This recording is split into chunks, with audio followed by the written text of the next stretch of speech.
Ladies and gentlemen, welcome back. The map is going to be Entombed Valley, what I like to call the Special Prepared Build map.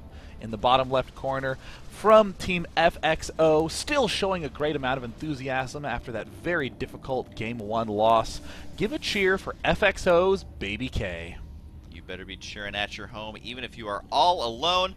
Up in the top right side, it is going to be VortiX, showing us an outstanding build in the last game, and I loved how he just carried on through. He saw that he was getting a little bit ahead each and every time, did it 3 times until he magically landed on top of those sentries to get those detonations that he absolutely needed. And Sean, you're mentioning that this map is a good map for kind of special builds. Are there any kind of specific builds you think might be utilized here? Well, it's weird because on a lot of maps they're good for an expand, or they're good for an aggressive play. Entombed Valley allows a ton of strength for cleverly prepared builds of all varieties. You have 3 easy-to-defend expansions just due to the fact that there are 2 big high ground ramps adjoined by a rock. So you see a lot of big turtley play, some 1-gate double expands from Protoss against Zerg. And likewise, just due to the fact that the positions are so close, there's a lot of weird warp prism, 2-base play, all-ins.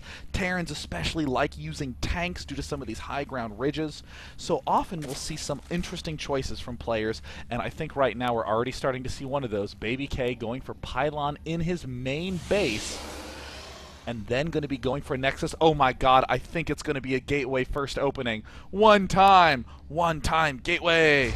I am really excited about this because every time I ladder in my lowly Diamond League, streaming to my fans, everyone gets really pissed at me when I don't forge fast expand. So maybe Baby K can be my saving grace. Baby K. I mean, he's not the reason that I'm bad at StarCraft, but at least I can feel like it's a good build. Pylon, Nexus, Pylon. My god, Baby K has balls of Nordic steel. God, that is so true. He did scout the top left side. Ish is not going to be able to spot it. And it's a Gateway going down. This, again, relies entirely on a double Gateway play. Oh, that's so cool. It relies heavily on a Zerg player not going for fast speed. We see just a pair of links finishing up right now, and VortiX, interestingly, going delayed speed. Look at that gas. Guys are going down on 19. It is the special build map, Mike.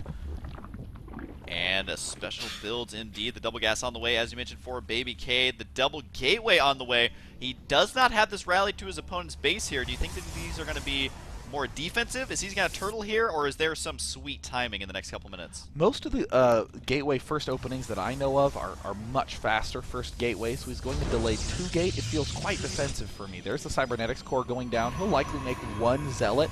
If he needs to, he'll make 2 more, but it's the double Stalker pressure that can follow it up that's the real scary one. And does decide to chrono boost these out. He's feeling a little bit vulnerable here as his main door is wide open. And those Zealots will get out here. The Zergling has spotted everything. He's got a lot of stuff to go back home to tell the family, but I think that's exactly what he's going to do, is he has spotted everything there. He knows what's up. There's nothing hidden. And also, I mean, he knows the timing of the warp gate. He knows what's going on with that. We do have 2 probes in gas. We've just seen this so many times from Protoss players recently as they get their builds more and more refined. But I just want to see what Baby K does here because I love Gateway builds. Let's note that on average, the earliest time the Cybernetics core finishes is 5:30. That is a really early Cybernetics core.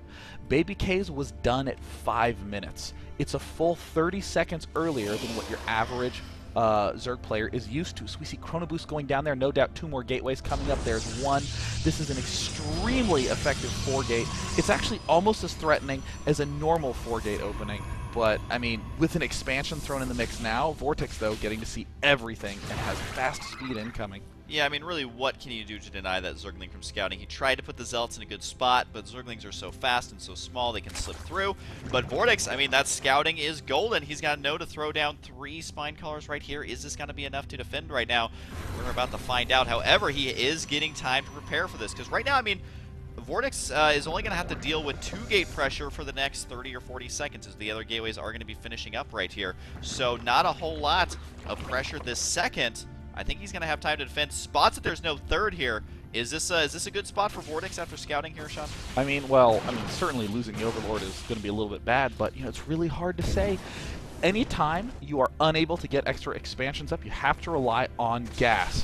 And that's exactly what we see Vortex doing. He's trying to poke around with these Zerglings, trying to prevent that pylon from going down, but Vortex must rely on gas. He's going to either go Mutalisks or Infestors, but going Roach, going Hydra would be a big mistake because those are mineral-based plays right now. I do want to say that BabyK in the past has shown double robotics play, which is a build I love to do, but of course I'm awful. But what you can do with the robotics bay is get out a lot of Colossus really quickly. Got to be careful going up against the Spire. We do see the one robotics building at the natural right here. And at this point, I mean, if this Spire goes completed without any sort of pressure being applied, then there's going to be quite a few Mutalisks, but Sean, how many can he really get off just 2 base? I expect he'll get a big surge of about 11 right when they pop out, but after that, it's going to be a slow trickle. And that's 11, assuming he doesn't do any sort of other upgrade-based play. But I will say, I don't like this choice to get the robotics facility from BabyK. He's either going to be up against a big Spire play, a big Infestor play, or a crappy Roach play. Going for a Twilight Council and more gateways is more flexible against that mix. This Robo is going to be really good against the Roaches, kind of weak against the Spire play, and kind of middle of the roadish against the Infestors. So looks like we will see BabyK go for an expansion, but I think the Mutalisk from Vortex could very well do a lot of damage. I have to agree here right now, as he does have a lot of gas saved up, enough for 7 mutas at this moment, but of course he is mining off of all those gas right now in his main and his natural. There's the first 7 on the way right now. And, you know, unfortunately for BabyK, has he spotted this at all? No, he doesn't have anything in the center of the map. The Observer just now moving out and securing a 3rd base here, so this is going to be a Mutalisk heaven flying between these 3 bases, and just how the bases are laid out, it can be so tough for the Stalkers to catch up without utilizing Blink. 1 cannon at the natural there to kind of hold the line at the, as you're mentioning, it's easy to defend both these bases from ground attacks, but I feel like these mutas are going to be a total pain. The Mutalisks are actually going to do way more damage than what you might originally think. I mean, Mutalisks generally are terrible in low numbers, but we see BabyK going for that Twilight Council just now. And even though this is a small number of Mutalisks, BabyK has spread himself thin. It would have been so great to have Blink and a couple extra Stalkers right now, but this formation is almost going to hurt BabyK more than it will help him. The Mutalisks are about to poke in, as we're going to see those Lings swing on up to the 3rd base. The Mutas, though, coming in at a weird angle. If they don't run directly into the main, they might actually get caught outside of the base. There we go right there. He is taking a little bit of damage. He is buying time. The Mutas, I feel like that angle was not the best. The Zerglings are going to try to attack here. For now, BabyK has stabilized. He needs to get out more and more Stalkers here to make sure that these Mutalisks don't do that much. However, he didn't take as much damage as I thought he would there. He did lose 13 workers overall, which is huge, but it could have been way worse. Yeah, it could have really devastated his economy, but even slight pokes to the economy for BabyK at this point are his biggest enemy. That is the one edge that he has clearly gained, is economy. He has delayed his opponent's 3rd base, but now if he loses all those probes, then it's essentially an equal match, and in fact it's Vortex who will be a little bit ahead. Amazing to see Vortex again going Baneling Nest, drop, Overlord speed. I mean, this drop play from Vortex is just amazing. It's a very fun thing to watch. Also very effective there, so definitely pay attention here. Zerg players does snipe off a probe on the gas. Every probe you can delay mining gas is absolutely huge, because we do see a Twilight Council on the way. Once again, could be going for Archons, potential for Psystorm, which is something very useful versus huge Mutaflocks. And we do see him continue to get 6 mutas at a time, so it may not be the worst choice here. At least he's not going for like double Colossus or something like that. Guardian Shield utilized there, realizing his sentries were a little bit vulnerable. And sentries is something I say a lot, but are surprisingly effective versus Mutalisks in quite large numbers. And so they are going to be able to push that back. Does unpower the Templar Archives, but this does allow him to at least get out the High Templar, begin getting that energy if he wants it. You know, in this position, I think Vortex has suddenly hit a real big stride of comfort. He needs to focus on that top left main as his next expansion. Taking this northern base is great, but starting to spread out a bit is going to be hyper effective because he has a 3rd means of counterattack. The first one is Mutalisks, the second one Zergling counters at the front, and now the 3rd is going to be the drop play that he can hit from the backside, dropping and eliminating those probes. There is almost no space to run anywhere. If those Baneling drops come in, Mike, we might see another win from Banelings.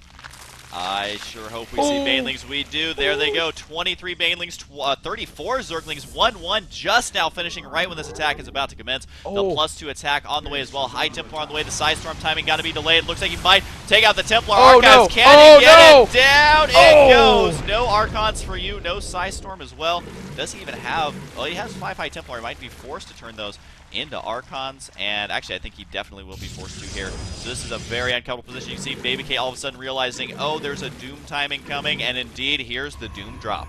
This is so scary. Sure, I was talking a lot about killing off workers, but honestly, BabyK's units are only going to be clustered. And there he's starting to run forward, and again, the sentries are going to take incredible damage. See you later, sentries. And now we see all the banelings starting to drop.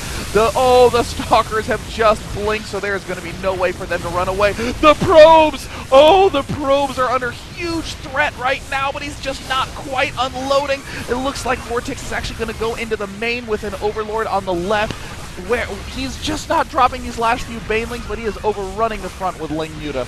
So far, BabyK has held on, but did he take that much economic damage, or need to be careful with that Overlord? I don't think that Overlord is telling him that there's banelings in there, because he could have killed off all those probes, but regardless, the entrance has been breached.